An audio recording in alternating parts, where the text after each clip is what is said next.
എല്ലാവർക്കും news first മലയാളത്തിന്റെ പുതിയ വീഡിയോയിലേക്ക് സ്വാഗതം. ക്രിക്കറ്റ് ലോകത്തെ ഏറ്റവും പുതിയ വാർത്തകൾ ആദ്യമേ അറിയാൻ ഈ ചാനൽ മറക്കാതെ സബ്സ്ക്രൈബ് ചെയ്യുക. ഇംഗ്ലണ്ടിനെതിരായ മൂന്നാമത്തെയും നിർണായകവുമായ ഏകദിനത്തിലെ ഹൃദയഭേദകവും അപമാനകരവുമായ തോൽവിക്ക് ശേഷം തകർന്നടിഞ്ഞ മനസ്സുമായി മുഴുവൻ ടീമും ഡ്രസ്സിംഗ് റൂമിലിരിക്കുമ്പോൾ അക്ഷർ പട്ടേൽ തന്റെ ഷൂ ലേസുകൾ അഴിക്കുകയും വീണ്ടും വീണ്ടും കെട്ടുകയും ചെയ്യുന്നുണ്ടായിരുന്നു. എന്തോ വലിയൊരു അബദ്ധം സംഭവിച്ചിരിക്കുന്നു എന്ന് വിളിച്ചോതുന്നതായിരുന്നു അദ്ദേഹത്തിന്റെ ആ അസ്വസ്ഥമായ പ്രവൃത്തി. ആർക്കും പരസ്പരം മുഖത്തു നോക്കാൻ പോലും കഴിയാത്തത്ര ഭാരമുള്ളതായിരുന്നു ആ അന്തരീക്ഷം. എന്നാൽ പെട്ടെന്നാണ് TV സ്ക്രീനിൽ ശുഭ്മൻ ഗില്ലിന്റെ ആ എക്സ്ക്ലൂസീവ് അഭിമുഖം തെളിഞ്ഞുവന്നത്. അത് കണ്ടതും അവിടെ ഇരുന്ന ഓരോ കളിക്കാരന്റെയും ശ്വാസം നിലച്ചുപോയി. സുഹൃത്തുക്കളെ, ഇംഗ്ലണ്ടിനെതിരായ ഇന്ത്യയുടെ ആ ദയനീയ പരാജയത്തിനു ശേഷം ഗില്ലിന്റെ ഉള്ളിലൊതുക്കിയ രോഷം അണപൊട്ടി ഒഴുകുകയായിരുന്നു. തോൽവിയുടെ 7 പ്രധാന കാരണങ്ങൾ ഓരോന്നായി അക്കമിട്ട് പറഞ്ഞ ഗിൽ രോഹിത് ശർമ്മയ്ക്കും വിരാട് കോഹ്ലിക്കും ഗൗതം ഗംഭീറിനുമെതിരെ ഉന്നയിച്ച ആ വലിയ ആവശ്യങ്ങൾ കേട്ട് ഇന്ത്യൻ ടീം ഒന്നടങ്കം സ്തംഭിച്ചുപോയി. ഗില്ലിന്റെ വാക്കുകൾ അത്രത്തോളം മൂർച്ചയുള്ളതായിരുന്നു. അത് കേട്ട് അക്ഷർ പട്ടേലിന്റെയും KL രാഹുലിന്റെയും കണ്ണുകൾ പോലും ഈറനണിഞ്ഞു. ഗിൽ യഥാർത്ഥത്തിൽ എന്താണ് പറഞ്ഞത്? തോൽവിയുടെ യഥാർത്ഥ കാരണമായി അദ്ദേഹം ചൂണ്ടിക്കാണിച്ചത് എന്താണ്? ഏത് മാറ്റമാണ് അദ്ദേഹം ആവശ്യപ്പെട്ടത് എന്നതിലൂടെ ഇന്ത്യൻ ക്രിക്കറ്റിനെ ഒന്നാകെ പിടിച്ചുകുലുക്കിയ ആ സംഭവങ്ങളുടെ പൂർണ്ണരൂപം ഈ വീഡിയോയിൽ നിങ്ങൾക്ക് കാണാം. അതുകൊണ്ട് ഇതൊന്നും മുഴുവനായി കേൾക്കാതെ എങ്ങോട്ടും പോകരുത്. എന്നാൽ അതിനു മുൻപ് നിങ്ങളും രോഹിത് ശർമ്മയെയും വിരാട് കോഹ്ലിയെയും ഗില്ലിനെയും മികച്ച കളിക്കാരായി കണക്കാക്കുന്നുവെങ്കിൽ ഈ വീഡിയോയ്ക്ക് തീർച്ചയായും ഒരു ലൈക്ക് നൽകുക. നിങ്ങളുടെ വിലപ്പെട്ട സമയം ഒട്ടും കളയാതെ നമുക്ക് ആ സംഭവങ്ങളിലേക്ക് കടക്കാം. ചരിത്രമുറങ്ങുന്ന ലണ്ടനിലെ ലോർഡ്സ് ക്രിക്കറ്റ് സ്റ്റേഡിയത്തിൽ 3 ഏകദിനങ്ങളുടെ പരമ്പരയിലെ മൂന്നാമത്തെയും നിർണായകവുമായ മത്സരം ആരംഭിച്ചപ്പോൾ ടോസ് നേടിയ ഇന്ത്യൻ ക്യാപ്റ്റൻ ശുഭ്മൻ ഗിൽ ആദ്യം ബോൾ ചെയ്യാനെടുത്ത തീരുമാനം തുടക്കത്തിൽ തന്നെ തികച്ചും തെറ്റാണെന്ന് തെളിയുന്നതാണ് നമ്മൾ കണ്ടത്. ഇംഗ്ലണ്ടിനായി ഓപ്പണിംഗിനിറങ്ങിയ ബെൻ ഡക്കറ്റും ജേക്കബ് ബെഥലും ചേർന്ന് ഇന്ത്യൻ ബോളർമാരുടെ ദിശാബോധമില്ലാത്ത ലൈനിനും ലെങ്തിനും മുന്നിൽ മൈതാനത്തിന്റെ നാനാഭാഗത്തേക്കും ഫോറുകളുടെയും സിക്സറുകളുടെയും ഒരു പെരുമഴ തന്നെ തീർത്തു. പ്രസിദ്ധ് കൃഷ്ണയുടെയും അർഷ്ദീപ് സിംഗിന്റെയും പന്തുകളെ കടന്നാക്രമിച്ചുകൊണ്ട് ഡക്കറ്റ് ചില കണ്ണഞ്ചുന്ന ഡ്രൈവുകളും കട്ട് ഷോട്ടുകളും പായിച്ചപ്പോൾ ജേക്കബ് ബെഥലും പൂർണ്ണ പിന്തുണയുമായി ഒപ്പം നിന്നു. ഇരുവരും ചേർന്ന് 1-ാം വിക്കറ്റിൽ പടുത്തുയർത്തിയ ആ കൂറ്റം സെഞ്ചുറി കൂട്ടുകെട്ട് ഇംഗ്ലണ്ടിനെ പൂർണ്ണമായും ഒരു സുരക്ഷിത തീരത്തെത്തിച്ചു. ഒടുവിൽ 91 പന്തുകളിൽ നിന്നും 91 റൺസ് എടുത്ത ബെഥൽ പ്രസിദ്ധ് കൃഷ്ണയുടെ ഇരയായി മടങ്ങുമ്പോഴേക്കും മത്സരത്തിന്റെ ഗതി തന്നെ പൂർണ്ണമായും മാറിമറിഞ്ഞിരുന്നു. പിന്നീട് ക്രീസിലെത്തിയ ജോ റൂട്ട് ആകട്ടെ തന്റെ പതിവ് ശൈലിയിൽ നിന്നും മാറി ആദ്യ പന്ത് മുതൽ തന്നെ ഇന്ത്യൻ ബോളർമാർക്കെതിരെ യാതൊരു ഭയവുമില്ലാതെ അക്രമാസക്തമായി ഷോട്ടുകൾ പായിക്കാൻ തുടങ്ങി. മറുവശത്ത് സാക്ഷാൽ കാലന്റെ രൂപമെടുത്തതുപോലെ നിന്ന ബെൻ ഡക്കറ്റ് മൈതാനത്ത് റൺസിന്റെ ഒരു സംഹാര താണ്ഡവം തന്നെ സൃഷ്ടിക്കുകയും നോക്കി നിൽക്കെ 18 ബൗണ്ടറികളും ഒരു കൂറ്റൻ സിക്സറും സഹിതം 141 റൺസ് എന്ന ഒരു മഹാ സെഞ്ചുറി ഇന്നിംഗ്സ് പൂർത്തിയാക്കുകയും ചെയ്തു. ഒടുവിൽ പ്രിൻസ് യാദവിന്റെ പന്തിൽ ക്യാച്ച് നൽകി അദ്ദേഹം പുറത്തായി. തൊട്ടു പിന്നാലെ ക്യാപ്റ്റൻ ഹാരി ബ്രൂക്ക് 14 റൺസ് എടുത്ത് മടങ്ങിയെങ്കിലും അവസാന ഓവറുകളിൽ ക്രീസിലെത്തിയ ജോസ് ബട്ട്ലർ യഥാർത്ഥ വിനാശം വിതയ്ക്കുകയായിരുന്നു. ഗുർനൂർ ബ്രാറിന്റെയും പ്രിൻസ് യാദവിന്റെയും അവസാന ഓവറുകളിൽ തുടർച്ചയായി ബാക്ക് ടു ബാക്ക് സിക്സറുകളും ബൗണ്ടറികളും പറത്തിയ ബട്ട്ലർ വെറും 13 പന്തുകളിൽ നിന്നും 41 റൺസിന്റെ അതിവേഗ വെടിക്കെട്ട് തീർത്തപ്പോൾ മറുവശത്ത് ജോ റൂട്ട് 74 റൺസുമായി പുറത്താതെ നിന്നു. അങ്ങനെ നിശ്ചിത 50 ഓവറുകളിൽ വെറും 3 വിക്കറ്റ് നഷ്ടത്തിൽ 388 റൺസ് എന്ന അസാധ്യമെന്ന് തോന്നുന്ന എവറസ്റ്റ് സമാനമായ ഒരു കൂറ്റൻ സ്കോർ ഇംഗ്ലണ്ട് പടുത്തുയർത്തി. 388 റൺസ് എന്ന ഹിമാലയൻ ലക്ഷ്യം പിന്തുടർന്നിറങ്ങിയ ടീം ഇന്ത്യയുടെ തുടക്കം അതിദയനീയവും ഒരു ദുസ്വപ്നം പോലെയുമായിരുന്നു. ജോഫ്ര ആർച്ചറിന്റെ കൈകളിൽ പുതിയ പന്ത് നൽകിയ ക്യാപ്റ്റൻ ഹാരി ബ്രൂക്കിന്റെ തീരുമാനം ശരിവെച്ചുകൊണ്ട് ഇന്നിംഗ്സിലെ ആദ്യ പന്തിൽ തന്നെ ഹിറ്റ്മാൻ രോഹിത് ശർമ്മയെ 0-ന് പുറത്താക്കി ആർച്ചർ മത്സരത്തിൽ ഒരു വലിയ ഭൂകമ്പം തന്നെ സൃഷ്ടിച്ചു. രോഹിത് ഔട്ടായി പവലിയനിലേക്ക് മടങ്ങിയത് ഇന്ത്യൻ ഡ്രസ്സിംഗ് റൂമിനെ സംബന്ധിച്ചിടത്തോളം താങ്ങാനാവാത്ത ഒരു വലിയ ആഘാതമായിരുന്നു. തുടർന്ന് ഉത്തരവാദിത്തം സ്വയം ഏറ്റെടുത്ത ശുഭ്മൻ ഗിൽ 44 പന്തുകളിൽ നിന്നും 77 റൺസ് നേടി ഒരു യഥാർത്ഥ ക്യാപ്റ്റന്റെ ഇന്നിംഗ്സ് കാഴ്ചവെച്ചെങ്കിലും 24-ാം ഓവറിൽ ആദിൽ റാഷിദിന്റെ അതിമനോഹരമായി ടേൺ ചെയ്ത ഒരു പന്തിൽ LBW ആയി അദ്ദേഹത്തിനും മടങ്ങേണ്ടി വന്നു. പിന്നീട് റൺ മെഷീൻ വിരാട് കോഹ്ലിയും ഇഷാൻ കിഷനും ചേർന്ന് ഇന്നിംഗ്സിനെ കരകയറ്റാനുള്ള ദൗത്യം ഏറ്റെടുത്തു.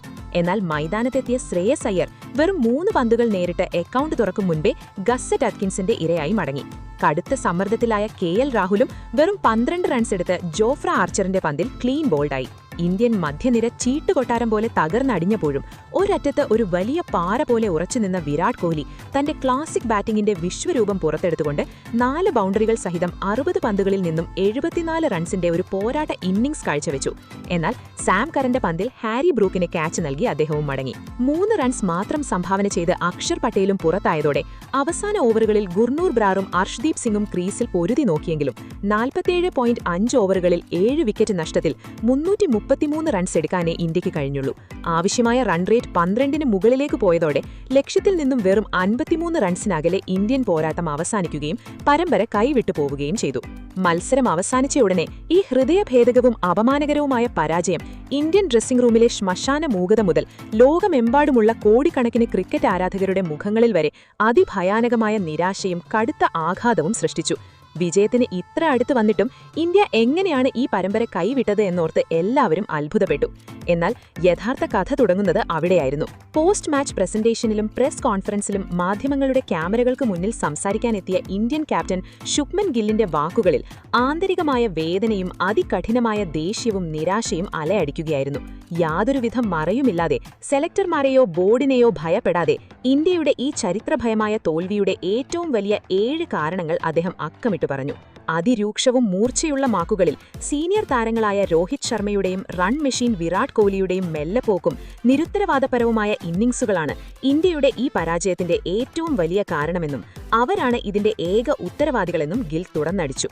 മൈക്കിനു മുന്നിൽ തന്റെ എല്ലാ രോഷവും പ്രകടിപ്പിച്ചുകൊണ്ട് ക്യാപ്റ്റൻ ശുഭ്മൻ ഗിൽ പരസ്യമായി തന്നെ പറഞ്ഞു, ഇംഗ്ലണ്ടിനെ പോലുള്ള ഒരു ആക്രമാസക്തമായ ടീമിനെ അവരുടെ സ്വന്തം തട്ടത്തിൽ ലോർഡ്സിലെ ഈ ബൗൺസ് ഉള്ള പിച്ചിൽ 388 റൺസ് എന്ന അസാധ്യമെന്ന് തോന്നുന്ന ഒരു ലക്ഷ്യം പിന്തുടരുമ്പോൾ ക്രീസിൽ നിലയുറപ്പിച്ച് ഒരു ആമയെപ്പോലെ ഇഴഞ്ഞു നീങ്ങാൻ ബാറ്റ് ചെയ്യാനുള്ള റിസ്ക് നമുക്കൊരിക്കലും എടുക്കാൻ കഴിയില്ല.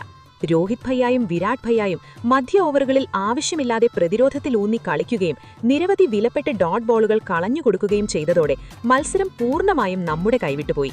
രോഹിത് ഭയ്യ ഇന്ന് സെഞ്ചുറി അടിക്കുകയോ മികച്ച പ്രകടനം നടത്തുകയോ ചെയ്തിരിക്കാം. എന്നാൽ മത്സരം ഫിനിഷ് ചെയ്യാതെ ഏറ്റവും തെറ്റായ സമയത്ത് അദ്ദേഹം ഔട്ടായതും മറുവശത്ത് വിരാട് ഭയ്യ ക്രീസിൽ 70 മിനിറ്റിലധികം ചിലവഴിച്ചിട്ടും 60 പന്തുകളിൽ നിന്നും വെറും 74 റൺസ് മാത്രം നേടിയതും കാരണം പുതുതായി ക്രീസിലെത്തിയ ബാറ്റ്സ്മാൻമാരുടെ മേൽ റൺ റേറ്റിന്റെ അതിഭയാനകവും താങ്ങാനാവാത്തതുമായ ഒരു മാനസിക സമ്മർദ്ദമാണ് സൃഷ്ടിക്കപ്പെട്ടത്. അത് അതിജീവിക്കാൻ നമ്മുടെ മധ്യനിരയ്ക്ക് കഴിഞ്ഞില്ല. സീനിയർ കളിക്കാരുടെ അന്താരാഷ്ട്ര പരിചയസമ്പന്നതയെ ചോദ്യം ചെയ്തുകൊണ്ട് ഗിൽ തുടർന്നു, നമ്മുടെ ഈ സീനിയർ താരങ്ങൾക്ക് ഇന്റർനാഷണൽ ക്രിക്കറ്റിൽ ഇത്ര വലിയ അനുഭവസമ്പന്നതയുണ്ടായിട്ടും ആധുനിക ഏകദിന ക്രിക്കറ്റിന്റെ വേഗതയേറിയതും ആക്രമാസക്തവുമായ ശൈലിക്കനുസരിച്ച് റൺ സ്കോർ ചെയ്യാനുള്ള ഒരു തന്ത്രം മെനയുന്നതിൽ അവർ മൈതാനത്ത് പൂർണ്ണമായും പരാജയപ്പെടുകയും നിസ്സഹായരാവുകയും ചെയ്തു. എന്നാൽ ക്യാപ്റ്റൻ ശുഭ്മൻ ഗില്ലിന്റെ കോപം അവിടെയും അവസാനിച്ചില്ല. മുഖ്യ പരിശീലകൻ ഗൗതം ഗംഭീറിനും സെലക്ടർമാർക്കും മുന്നിൽ തന്റെ ശബ്ദമുയർത്തിക്കൊണ്ട് അദ്ദേഹം വീണ്ടും പറഞ്ഞു, ലോർഡ്സിലെ ഈ ചരിത്ര മൈതാനത്ത് നമ്മളിന്ന് ജയിക്കേണ്ടിയിരുന്ന ഒരു മത്സരം തോറ്റിട്ടുണ്ടെങ്കിൽ അതിന്റെ ഏറ്റവും പ്രധാന കാരണം നമ്മുടെ സീനിയർ ബാറ്റ്സ്മാൻമാരുടെ അത്യന്തം മന്ദഗതിയിലുള്ള പ്രതിരോധ സ്ട്രൈക്ക് റേറ്റും നമ്മുടെ ബോളർമാരുടെ ദിശാബോധമില്ലാത്ത തളർന്ന ബോളിംഗും മാത്രമാണ്. ഈ നിർണായക മത്സരത്തിന്റെ മധ്യ ഓവറുകളിൽ നമ്മൾ എത്രമാത്രം ചിതറിയതും മോശമായ ബോളിംഗാണോ പുറത്തെടുത്തത്.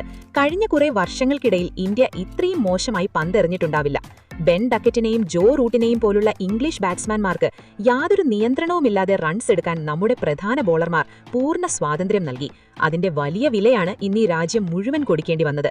ഗില്ലിന്റെ ഈ കടുത്ത രോഷം കേവലം മത്സരത്തിലെ തെറ്റുകളിൽ മാത്രം ഒതുങ്ങി നിന്നില്ല. ഭാവിയിലെ ടീം ഇന്ത്യയുടെ പ്ലേയിങ് 11നെക്കുറിച്ച് രോഹിത് ശർമ്മയെയും വിരാട് കോഹ്ലിയെയും ലക്ഷ്യം വെച്ചുകൊണ്ട് ഗിൽ നടത്തിയ ആ വലിയ പ്രസ്താവന ഒറ്റ രാത്രിയിൽ തന്നെ ലോക ക്രിക്കറ്റിൽ ഒരു വലിയ തന്ത്രപരമായ ഭൂകമ്പം തന്നെ സൃഷ്ടിച്ചിരിക്കുകയാണ്. തികച്ചും സ്പഷ്ടമായ വാക്കുകളിൽ ഗിൽ പറഞ്ഞു, സെലക്ടർമാർ ചില കടുത്ത തീരുമാനങ്ങൾ എടുക്കേണ്ട ശരിയായ സമയം ഇപ്പോൾ വന്നെത്തിയിരിക്കുന്നു. രോഹിത് ഭയ്യായും വിരാട് ഭയ്യായും ഇനി മൈതാനത്ത് കളിക്കാരായി തുടരുന്നതിനു പകരം യുവതാരങ്ങൾക്ക് ശരിയായ വഴി കാട്ടാൻ ടീമിനൊപ്പം മെന്റർമാരോ ഗൈഡുകളോ അല്ലെങ്കിൽ കോച്ചിംഗ് സ്റ്റാഫിന്റെ ഭാഗമോ ആയി പുതിയ റോളുകൾ ഏറ്റെടുക്കേണ്ടതുണ്ട്.